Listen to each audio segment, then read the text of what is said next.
तुमने चेतावनियों पर ध्यान नहीं दिया। अब देखो क्या होगा। जिनसे तुमने वाचा बांधी है, जिनको तुमने खुश करने की कोशिश की है, जिनके साथ तुमने कॉम्प्रोमाइज किया है, परमेश्वर की आज्ञा से तुम बढ़कर के तुमने और लोगों की बातों को महत्व दिया है, परमेश्वर की आज्ञा से बढ़कर के तुमने अपने परिवार को, अपने लोगों को, अपने दोस्तों को, रिश्तेदारों को, पड़ोसियों को, पता नहीं किस किस को तुमने खुश करने की कोशिश की है, पर परमेश्वर की आज्ञा को तुच्छ जाना है। इसलिए अब वो लोग जिनसे तुमने वाचा बांधी है, वो लोग जिनको तुमने खुश करने की कोशिश की है, वो लोग जिनके नजरों में तुमने मेरी आज्ञा को तुच्छ जाना है, वो लोग अब तुम्हारे शरीर में, तुम्हारे पांजर में कांटे और उनके देवता तुम्हारे लिए फंदा ठहरेंगे।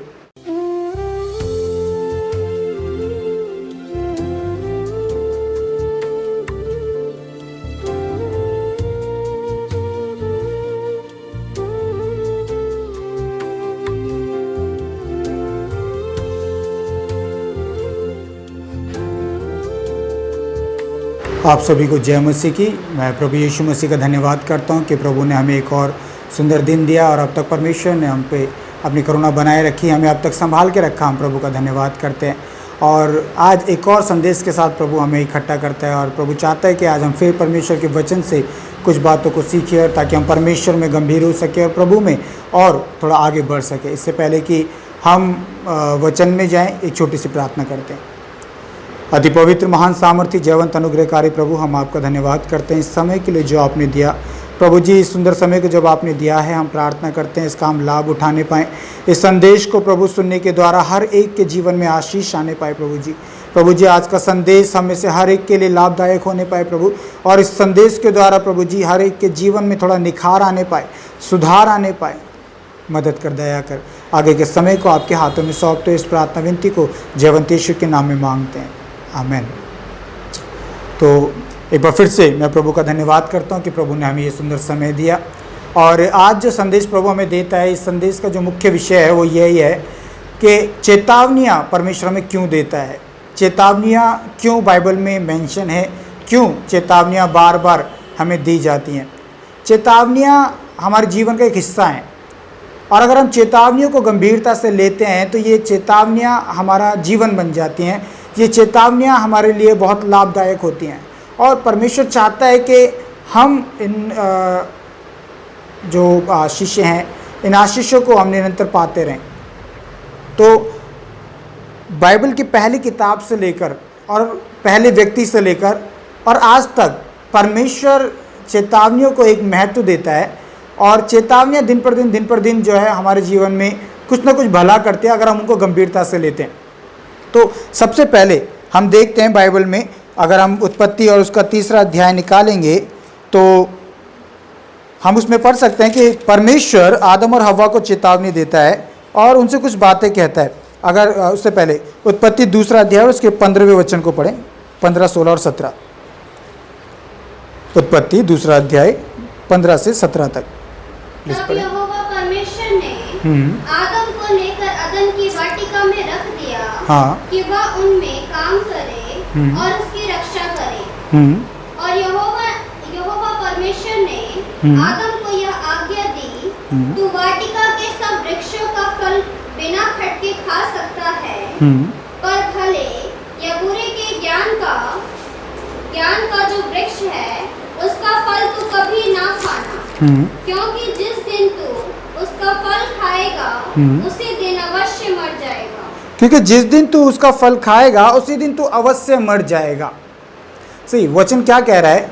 चेतावनी परमेश्वर देता है और चेतावनी देकर के कहता है कि तू इस बाग में रह, इस बाग में तेरे को जो अच्छा लगता है खा, पर जो अच्छे और बुरे के भले के ज्ञान का जो फल का पेड़ है उसको मत खाना। तो परमेश्वर एक चेतावनी देकर के कहता है कि जिस दिन तू उसे खाएगा तू मर जाएगा। एक वार्निंग है, पहले व्यक्ति को ही परमेश्वर वार्निंग देता है और परमेश्वर चेतावनी देकर के कहता है कि जिस दिन तू इसे खाएगा उस दिन तू मर जाएगा। पर हम इसी उत्पत्ति के 3रे अध्याय में देखते हैं, मेरे साथ पढ़ें पहले वचन से। परमेश्वर ने जितने बनेले पशु बनाए थे उन सब में सर्प धूर्त था।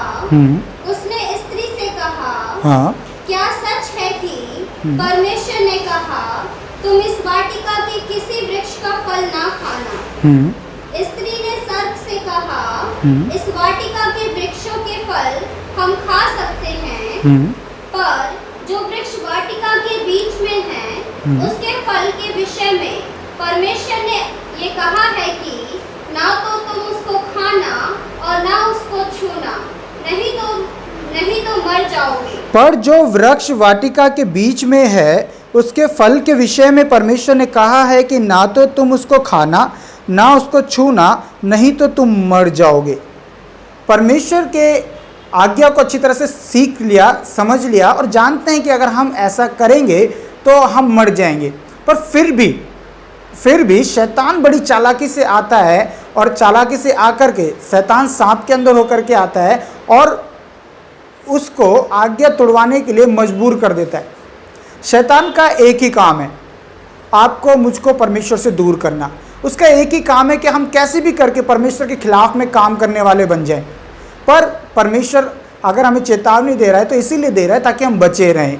और शैतान अगर उन चेतावनियों को हमारे जीवन से दूर करना चाहता है या लापरवाही ला करके उन चेतावनियों को हमारे जीवन से नज़रअंदाज करवाना चाहता है, इसका मतलब है कि वो हमारा विनाश चाहता है। वचन आगे लिखा है, पढ़ें। तब सर्प ने स्त्री से कहा, तुम निश्चय ना मरोगे। हाँ। वरन परमेश्वर जानता है कि जिस दिन तुम उसका फल खाओगे, हाँ। उसी दिन तुम्हारी आंखें खुल जाएगी, हाँ। और तुम भले बुरे का ज्ञान पाकर परमेश्वर के तुल्य हो जाओगे। तो यहाँ पर शैतान क्या कह रहा है? परमेश्वर आप जानता है कि तुम मरोगे नहीं, वरन जब तुम इस फल को खाओगे तो तुम परमेश्वर के तुल्य हो जाओगे। अगर हम उत्पत्ति पहला अध्याय और 27वें वचन को 26-27 को अगर हम पढ़ेंगे तो उसमें लिखा है, परमेश्वर कहता है आओ हम मनुष्य को अपनी समानता में बनाएं। ऑलरेडी परमेश्वर ने अपनी समानता में बनाया, अपने तुल्य प्रभु ने बनाया। पर शैतान क्या कहता है? शैतान कहता है कि अगर तुम इस फल को खाओगे तो तुम परमेश्वर के तुल्य हो जाओगे और अनंत तुम मरोगे नहीं। परमेश्वर ने कहा ऐसा होगा तो ऐसा होगा। शैतान हमेशा आएगा और आकर के क्या कहेगा कि परमेश्वर देखो तुम्हें मारेगा क्यों, तुम तो परमेश्वर के बच्चे हो, तुम तो परमेश्वर के अजीज हो, तुम तो परमेश्वर के अपने हो, परमेश्वर तुम्हें क्यों मारेगा? परमेश्वर ऐसे किसी को नहीं मारता है। और ये तो छोटी सी बात है कि अगर तुम वहाँ का एक फल तोड़कर खा लोगे तो इसमें कौन सी बड़ी बात है। ऐसे ही हमारे जीवन में भी छोटी छोटी बहुत सारी बातों को दिखा करके या बहुत बड़े बड़े पापों को एक छोटी सी बात दिखा करके शैतान क्या करता है? हमें बर्बाद करने की कोशिश करता है। पर हम क्या करते हैं? हम शैतान की बातों में आ जाते हैं, हम शैतान के बहकावे में आ जाते हैं, उसके भ्रम में आ जाते हैं और हम उस पाप को कर बैठते हैं, उस चेतावनी को नज़रअंदाज कर देते हैं और जो शैतान कह रहा है वो करने लगता है और परमेश्वर जो कह रहा है उसको नज़रअंदाज कर देते हैं। पर हुआ क्या हम जानते हैं। आदम और हव्वा दोनों ने इस फल को खाया और फल को खाने के बाद उनके जीवन में जो सबसे बुरा घटा वो ये था, सबसे पहली बात उनको श्राप मिला, दूसरी बात उनको अदन की वाटिका से क्या कर दिया? निकाल दिया गया, और तीसरी बात जो सबसे इंपॉर्टेंट है, उनके जीवन में मृत्यु आ गई। जब परमेश्वर ने 6 दिन के अंदर सारी सृष्टि को बनाया, सब बातों को बनाया, उस समय में परमेश्वर ने मृत्यु को नहीं बनाया, जीवन को बनाया, परंतु परमेश्वर ने मृत्यु को नहीं बनाया। पर चेतावनी देकर के कहा अगर तुम मेरी आज्ञाओं को तोड़ोगे तो मृत्यु तुम्हारे जीवन में आ जाएगी। आज बहुत सारे विश्वासी, आज बहुत सारे लोग परमेश्वर की चेतावनियों को नज़रअंदाज कर रहे हैं और ऐसा करने की वजह से वो अपने जीवन में बहुत नुकसान उठा रहे हैं। हमेशा याद रखें, चेतावनियाँ हमारे जीवन का एक हिस्सा हैं। अगर हमने चेतावनियों को नज़रअंदाज किया तो हमें बहुत बड़ा नुकसान उठाना पड़ेगा। आप कहीं भी चले जाइए, आप घर में देखिए या घर से बाहर जाइए, ऑफिस में जाइए, मॉल्स में जाइए, रोड पर जाइए, आपको चेतावनी के बहुत सारे बोर्ड मिलेंगे। आप जब रोड पर चलते हैं तो आप चलते हैं लेफ़्ट और राइट में, आप कई बार बोर्ड देखते हैं, आगे ब्रेकर है इस चीज़ का आपको चेतावनी भरा एक बोर्ड मिलता है, आगे स्कूल है इसलिए आपको बोर्ड मिलता है, हॉर्न ना बजाएं इसके लिए आपको एक बोर्ड दिया जाता है, आगे कोई रोड मर्ज कर रहा है उसके लिए आपको बताया जाता है कि धीरे से गाड़ी चलाएं। बहुत सारी चेतावनियाँ आप रोड पर देखते हैं। आप बिजली के खंभे को देख सकते हैं, बिजली के खंभे के ऊपर एक लिमिट के बाद वहाँ पर एक कंकाल का एक वो बना रहता है, क्रॉस में एक बोर्ड लगा रहता है, खतरा है, इससे ऊपर आप जाएंगे तो वो खतरा है। आप रोड पर कोई काम चल रहा है, आप उसमें देख सकते हैं कि चेतावनी का बोर्ड लगा रहता है, कार्य प्रगति पर है, सावधान, चेतावनी। अगर कोई एक व्यक्ति ये देखने पर कि रोड पर काम चल रहा है उस बोर्ड को नज़रअंदाज करे तो क्या वो नुकसान नहीं उठाएगा? आज बहुत सारे विश्वासी बाइबल की चेतावनियों को देखने के बाद भी लापरवाही बरत रहे हैं। इवन हमारे घर में भी आप दवाई लेकर के आते हैं या आप कुछ खाने पीने की चीज़ लेकर के आते हैं, ऐसी बहुत सारी चीज़ें होती हैं जिन पर लिखा रहता है कि इनको बच्चों की पहुंच से दूर रखें। खासतौर से जैसे फिनाइल हो गया या तेजाब हो गया, ऐसी कई चीज़ें होती हैं हम बच्चों की पहुंच से दूर रखते हैं। इवन हम अपने बच्चों को डरा करके रखते हैं कि इसको छूना मत वरना नुकसान हो जाएगा। हमारे चर्च में एक बच्चा है और तब तो वो बहुत छोटा था, पर उस बच्चे ने क्या किया, एक बोतल में फिनाइल भरा हुआ था और बच्चे ने फिनाइल को दूध समझ करके पी लिया। दोनों चीज़ सिमिलर लग रही हैं, पर वो क्या है, वो फिनाइल था, उस बच्चे ने पी लिया। बाद में उस बच्चे की तबीयत खराब हुई, प्रभु की दया से वो बच गया, उसको कोई नुकसान परमेश्वर ने नहीं होने दिया। पर सिमिलर कई चीज़ें लगती हैं। हमें माँ बाप भी चेतावनी देते कई बार, बेटा ऐसा मत करो, उसके साथ मत घूमो, उसके साथ मत रहो, उसके साथ ऐसा रहोगे तो ये परेशानी हो जाएगी। पर फिर भी हम अपने बड़ों की चेतावनियों को भी नज़रअंदाज करते हैं, हम अपने अगुओं की भी चेतावनियों को नज़रअंदाज करते हैं। और नज़रअंदाज करने से क्या होगा, बहुत बड़ा नुकसान होगा। मैं कुछ दिन पहले किसी से बात कर रहा था, हम एक जवान लड़के से बोल रहे थे और हम अक्सर कलीसिया में लड़कियों से भी लड़कों से भी जवान बहन भाइयों से बोलते हैं कि लड़के लड़कों से ही बातचीत करें, लड़कियां लड़कियों से ही बातचीत करें, लड़के लड़कियों से ना करें और लड़कियां लड़कों से ना करें।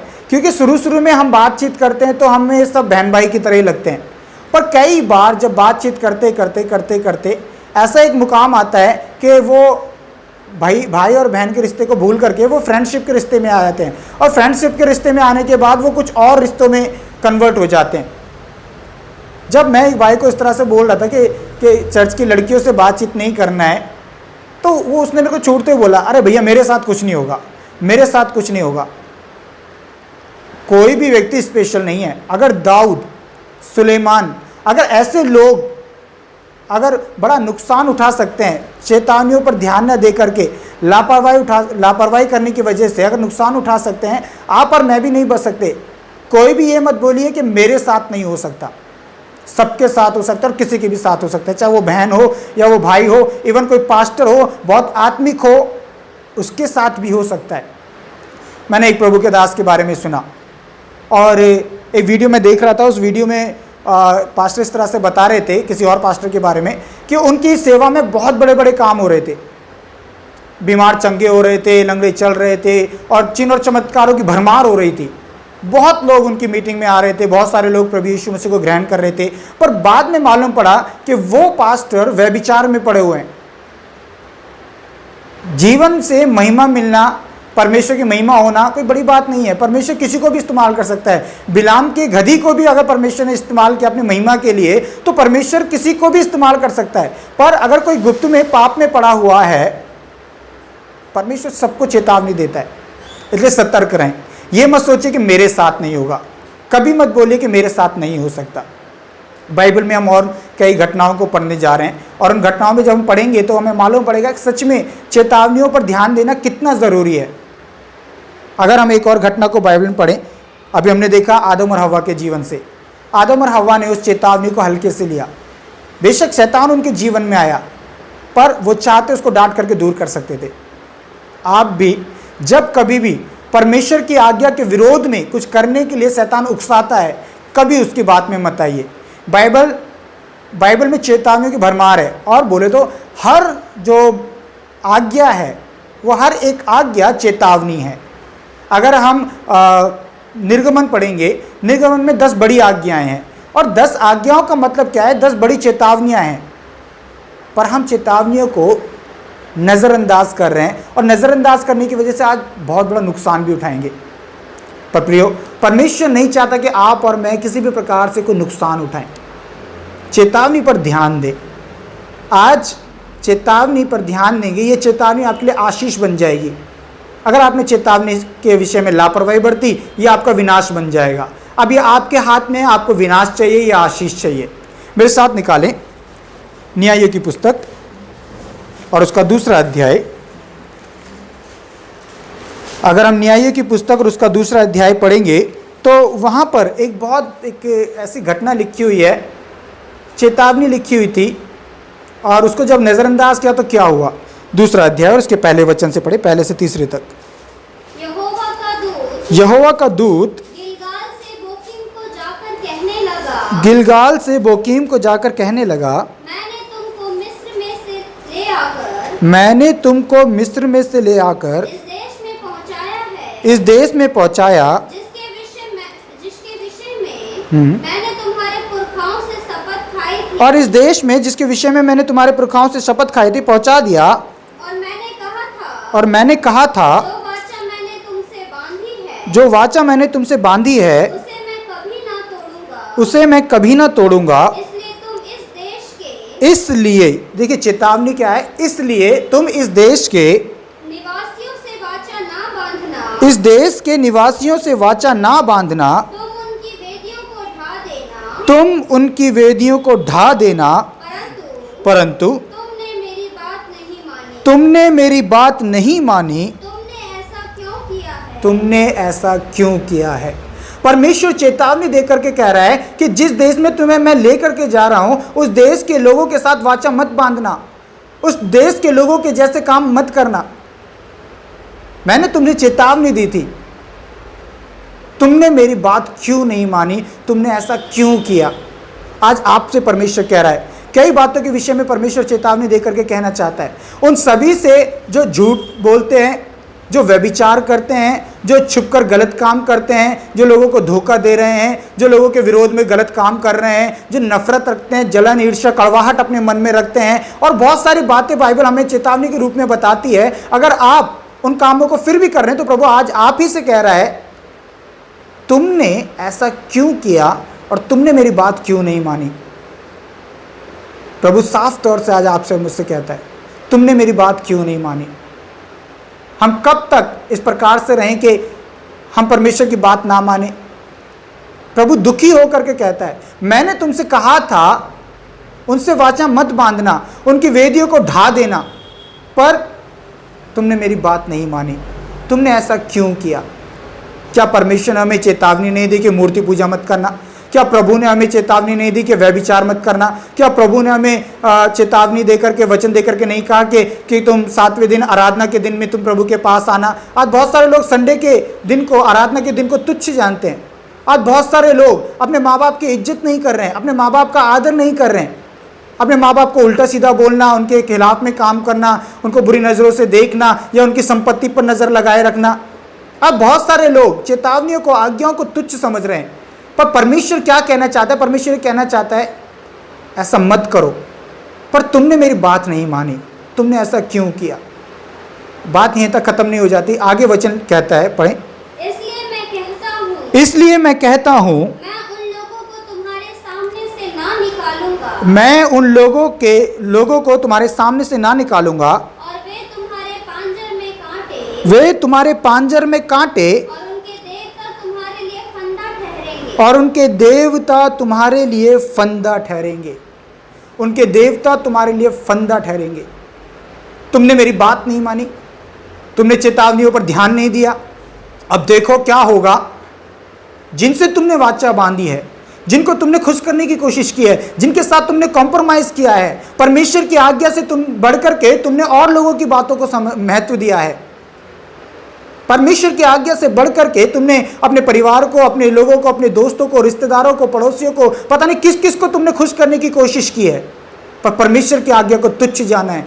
इसलिए अब वो लोग जिनसे तुमने वाचा बांधी है, वो लोग जिनको तुमने खुश करने की कोशिश की है, वो लोग जिनके नज़रों में तुमने मेरी आज्ञा को तुच्छ जाना है, वो लोग अब तुम्हारे शरीर में, तुम्हारे पांजर में कांटे, और उनके देवता तुम्हारे लिए फंदा ठहरेंगे। सी,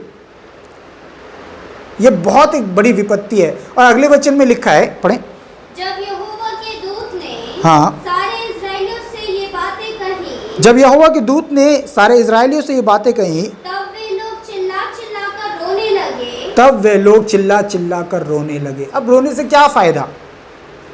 देखिए, परमेश्वर ऐसा नहीं है कि हमें माफ नहीं करेगा, पर जो जानबूझकर करें, चेतावनी पाने के बाद भी करें, क्या प्रभु माफ करता रहे? क्या प्रभु सबको ऐसे ही माफ करता रहेगा? परमेश्वर दयालु है, विलंब से क्रोध करने वाला है, प्रेम करने वाला है, that's all things are right, वो सब कुछ ठीक है, पर इसका मतलब ये नहीं है कि हम जानबूझ करके करें। प्रभु कहता है मैंने तुमसे कहा था, आई वॉन्ट यू, मैंने तुम्हें चेतावनी दी थी, पर तुमने क्यों नहीं मेरी बात मानी। आप कलीसिया में जाते हैं, परमेश्वर के दास दासियों के द्वारा जो वचन सुनते हैं उनके द्वारा आपको चेतावनी मिलती है, आप खुद बाइबल पढ़ते हैं, प्रभु की चेतावनियों को पाते हैं। परमेश्वर सपने और दर्शनों के द्वारा कई बार हमें कई बातों के विषय में चेतावनी देता है, और प्रभु अलर्ट करते हैं हमें कि हम ऐसा काम ना करें, क्योंकि अगर हमने ऐसा काम किया तो हमें एक बहुत बड़ा नुकसान उठाना पड़ेगा। तुमने मेरी बात क्यों नहीं मानी, तुमने ऐसा क्यों किया। अंत में वो रोने लगे, चीखने और चिल्लाने लगे। मेरे भाई मेरी बहन, कल आपके पास भी चीखने और चिल्लाने के अलावा और कोई भी विकल्प नहीं रह जाएगा।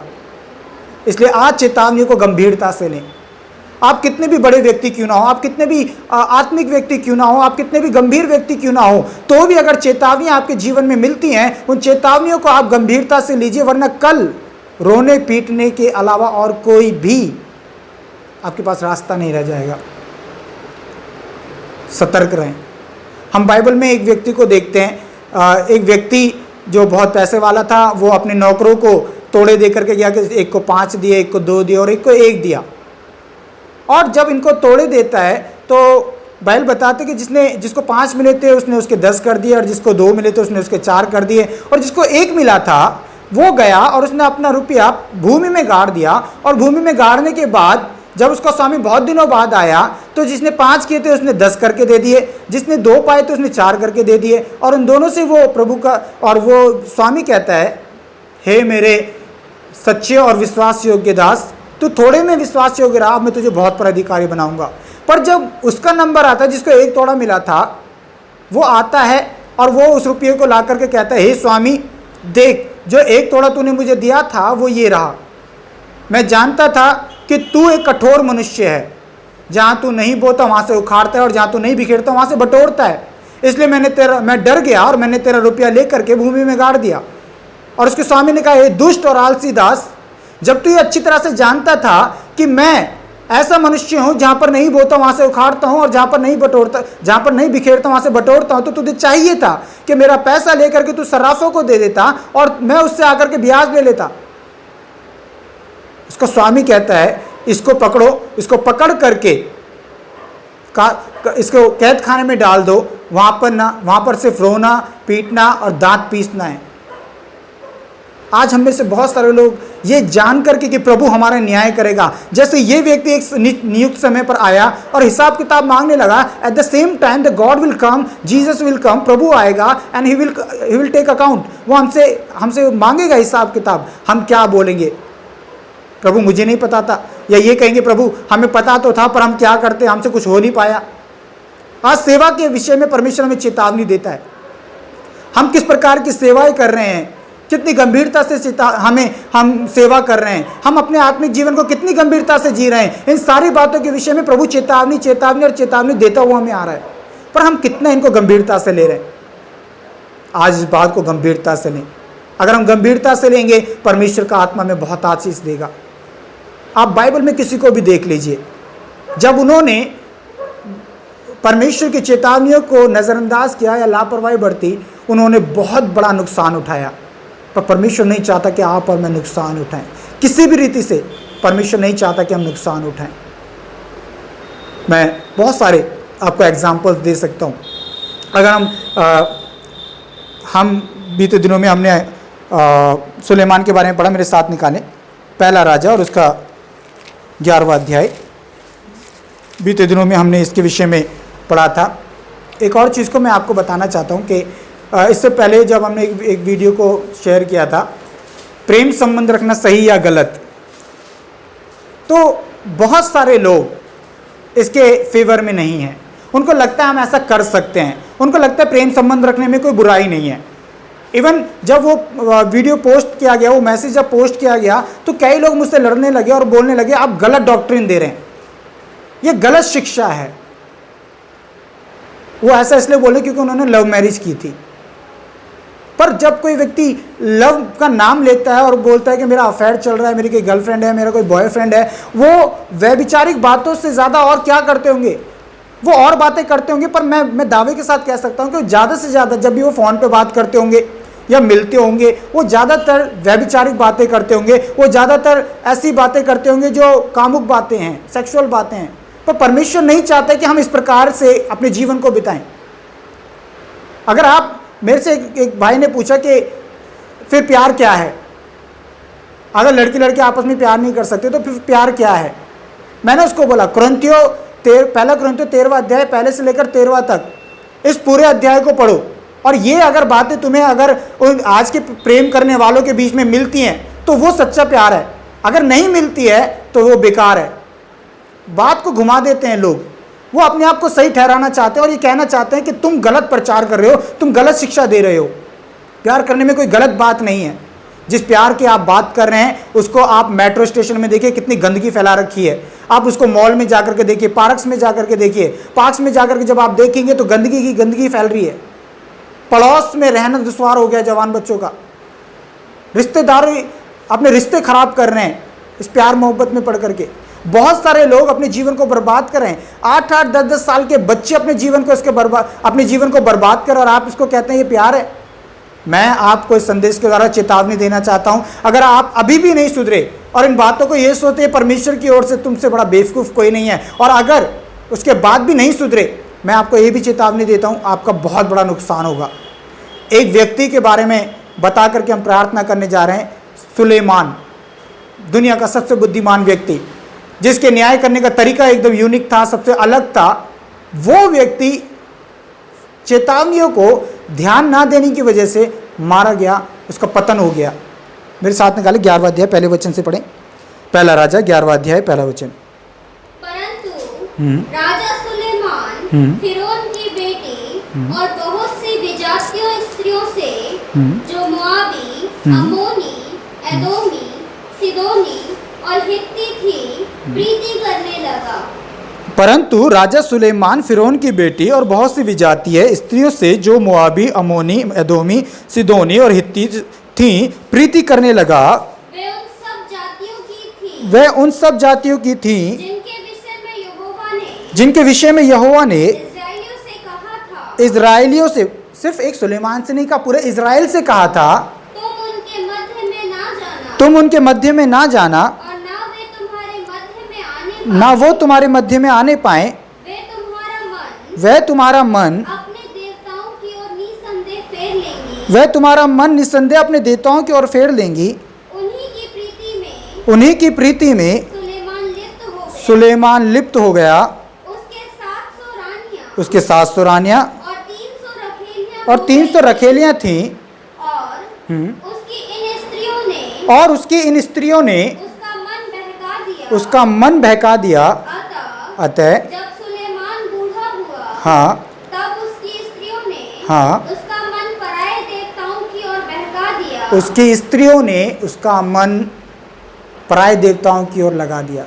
सुलेमान दुनिया का सबसे बुद्धिमान व्यक्ति है, उसके न्याय करने का तरीका सबसे अलग है, पर लिखा है कि जिन जातियों की स्त्रियों के विषय में परमेश्वर ने मना किया था उन्हीं के साथ प्रीति करने लग गया। मैं उन सबको भी चेतावनी देना चाहता हूं संदेश के द्वारा जो ये कहते हैं कि हम अगर अन्य जाति की लड़की से शादी करते हैं तो हम उसको प्रभु में लेकर के आ जाएंगे, या अन्य जाति के लड़के से शादी करते हैं तो उसको हम प्रभु में लेकर आएंगे। कभी ऐसा नहीं होने वाला है। और मैं अपने एक अनुभव से मैं बता सकता हूं खासतौर से कि ऐसी शादियां 99% कभी सफल नहीं होती हैं, पर आज लोग फिर भी कर रहे हैं। एक आंटी मेरे पास है और उन्होंने आकर के बोला कि बेटा मैंने अपने बेटे का रिश्ता पक्का कर दिया है, और पर लड़की अविश्वासी है, वो प्रभु में आ जाएगी। तुम कैसे सोच सकते हो? एक विश्वासी होकर के अविश्वासी से तुम्हारा क्या लेना देना? तुम क्यों उनके बीच में जाकर के पढ़ रहे हो? अरे थोड़ा टाइम लगेगा, ठीक है, परमेश्वर बेस्ट देगा तुम्हारे बच्चों के लिए। तुम अन्य जातियों में क्यों जा रहे हो? लालच है, दहेज मोटा मिलेगा, लड़की सुंदर है, किस बात के लिए तुम इनकी तरफ भाग रहे हो? अरे अपने आत्मिक जीवन के विषय में चिंता करो, जिसके विषय जो सब बातों का आधार है। परमेश्वर है। परमेश्वर क्या कहना चाहता है? परमेश्वर सिर्फ इतना कहना चाहता है, जो चेतावनी प्रभु देता है उनको सावधानी से सुनो और उनका पालन करो। वरना तुम खराब हो जाओगे, तुम नष्ट हो जाओगे, तुम बर्बाद हो जाओगे। परमेश्वर परमेश्वर है। सुलेमान जैसा बंदा अगर गिर सकता है तो कोई भी गिर सकता है। कोई ये मत करिए, उस लड़के की तरह मत करिएगा मेरे संग कुछ नहीं होने वाला, मेरे संग कुछ नहीं होने वाला। किसी के संग कुछ भी हो सकता है। Do not say that nothing will happen with me. सबके साथ हो सकता है। लापरवाही का जीवन परमेश्वर को पसंद नहीं है। प्रभु चाहता है कि हम गंभीर हो जाएं, हम गंभीर हो जाएं। अगर आज हम गंभीर नहीं हुए, कल विनाश निश्चित है। चेतावनियां ही हमारी आशीष हैं। कई लोग इस प्रकार से बोलते हैं कि विकास भाई हमेशा चेतावनी के बारे में ही बताते हैं, हमेशा ऐसी बातों को, कठोर बातों को क्यों बताते हैं? अगर तुमने इन कठोर बातों को और चेतावनियों को गंभीरता से ले लिया, ये तुम्हारी आशीष बन जाएंगी। पर अगर तुमने लापरवाही बरती तो ये तुम्हारा विनाश बन जाएंगे। मुझे याद है एक बार मैं अपने ब्रांच चर्च में जा रहा था प्रचार करने के लिए। मेरे बड़े पास्टर जी ने हमें वहाँ पर भेजा कि उस ब्रांच में जाना है, उधर आज सर्विस है, वहाँ पर जाना है। तो मैं जब जा रहा था तो मेरे पास्टर जी ने मेरे को मैसेज किया और पीछे से मैसेज लिख के, विकास आज थोड़ा सा अच्छा प्रचार करना, थोड़ा सा पोलाइट वाला एंकरेज करने वाला है, ऐसा एक प्रचार करना, चेतावनी वाला मत करना। सी हमेशा ऐसा होता भी नहीं है कि हमेशा चेतावनी वाले देते हैं। हर तरह का वचन जो प्रभु हमें प्रेरित करता है बताने के लिए, उसको देते हैं। पर चेतावनी से मुंह मत फेरिए। अगर कोई चेतावनी से मुंह फेरता है ना, तो उसके लिए बहुत बड़ा नुकसान है। परमेश्वर भला परमेश्वर है, परमेश्वर दयालु परमेश्वर है, और हम सबको बचाने की परमेश्वर की पूरी पूरी इच्छा है। मेरे भाई मेरी बहन, इन चेतावनियों को गंभीरता से ले, आपको परमेश्वर बहुत आशीष देगा। अगर आप शाऊल के जीवन को देखेंगे, जो इजराइल का पहला राजा था, इजराइल को शाऊल को प्रभु का दास शमूएल कहता है, परमेश्वर कहता है कि तू अमालेकियों को पूरी तौर से नष्ट कर देना। पर उसने चेतावनी को गंभीरता से नहीं लिया और उसने मोटी मोटी जो गाय बैल थी उनको बचा लिया और उस राजा अगाग को उसने बचा लिया। फिर अंत में क्या हुआ? एक आज्ञा तोड़ने की वजह से आगे चल करके शाऊल के साथ ये हुआ, उसको अपने आत्महत्या करनी पड़ी। अपनी ही तलवार से उसने अपने आप को मार लिया। ऐसा कुछ भी हमारे साथ ना हो, इसलिए प्रभु पहले से चेतावनी देता है। मेरे भाई मेरी बहन, प्रभु आपको भी चेतावनी देता है, इसलिए सतर्क रहें। प्रभु हम में से हर एक से प्यार करता है। हम प्रार्थना करें, प्रभु हम में से हर एक को बचाए। सब अपनी आंखें बंद करें। अति पवित्र महान सामर्थ्य जयवंत अनुग्रहकारी प्रभु राजा, हम तेरा धन्यवाद करते हैं इस समय के लिए जो आपने दिया। आप ही के बलवंत सामर्थ्य हाथों में परमेश्वर हमें से हर एक को सौंपते हैं। मैं प्रार्थना करता हूँ परमेश्वर, आज का ये वचन हर एक के जीवन में भरपूरी से कार्य करे, हर एक के अंदर अद्भुत रीति से कार्य करे। चेतावनियाँ ही हमारी आशीष हैं, चेतावनियाँ ही हमारा जीवन है। प्रभु मैं प्रार्थना करता हूँ, हमें से कोई भी लापरवाही न बरतने पाए। हम इजराइल को देखते हैं प्रभु, आपने इजराइल को 10 आज्ञाओं में से पहली आज्ञा ये दी कि तू मुझे छोड़ किसी और को ईश्वर करके ना मानना। पर उसी इजराइल ने परमेश्वर को छोड़ किसी और को ईश्वर मानना शुरू कर दिया। परमेश्वर ने कहा कि तू अपने लिए कोई मूर्ति खोद कर ना बनाना, परंतु उन्होंने हारून को जबरदस्ती करके और आगे चल करके मूर्तियों की स्थापना की। परमेश्वर जिन बातों के विषय में चेतावनी देता है, उन चेतावनियों को अगर हम गंभीरता से नहीं लेंगे, कल हमें बहुत बड़ा नुकसान उठाना पड़ेगा, हमारा विनाश हो जाएगा। इसलिए मेरे भाई मेरी बहन सतर्क रहे, ताकि प्रभु का अनुग्रह तुझ पर बना रहे, प्रभु की दया तुझ पर बनी रहे और तू बचाया जाए। चेतावनियों में ही जीवन है, चेतावनियों में ही जीवन है। परमेश्वर मेरी प्रार्थना है, तो मेरे बहन भाइयों पर दया कर, अनुग्रह कर। कोई भी हमें से चेतावनियों को नज़रअंदाज न करे, वरन तेरी आशीषों में बढ़ता जाए और फलता फूलता जाए। धन्यवाद प्रभु, आपने हमारी प्रार्थना को सुना। आगे के समय को तेरे चरणों पर रखते हैं और महान यीशु के नाम में इस प्रार्थना को मांगते हैं, आमीन। सभी को जय मसीह की। मैं प्रार्थना करता हूँ प्रभु आप सभी को इस वचन के द्वारा आशीष दे। मैं ये भी कहना चाहता हूँ कि जब आप कोई संदेश डालते हैं, प्रचार डालते हैं, तो उसको पूरा सुने। आप थोड़ा सा सुन करके उसको बंद कर देंगे ना, तो पूरी आशीष नहीं मिलेगी, पूरी बातों को आप समझ भी नहीं पाएंगे। इसलिए निवेदन है कि पूरा मैसेज सुने और पूरी आशीष को पाएं। और जैसे मैं हर बार कहता हूँ, एक पैंडेमिक चल रहा है, कोरोना महामारी चल रही है, इस सब के बीच में अपने आप को सुरक्षित रखें, सावधानी बरतें, भीड़ वाले इलाके में ना जाएं, मास्क लगा करके रखें, बार बार हाथ धोते रहें, सैनिटाइज करते रहें, ताकि प्रभु जो हमें बुद्धि देता है इसका इस्तेमाल करते हुए हम सुरक्षित भी रहें। प्रभु आप सबको आशीष दे। सबको जय मसीह की।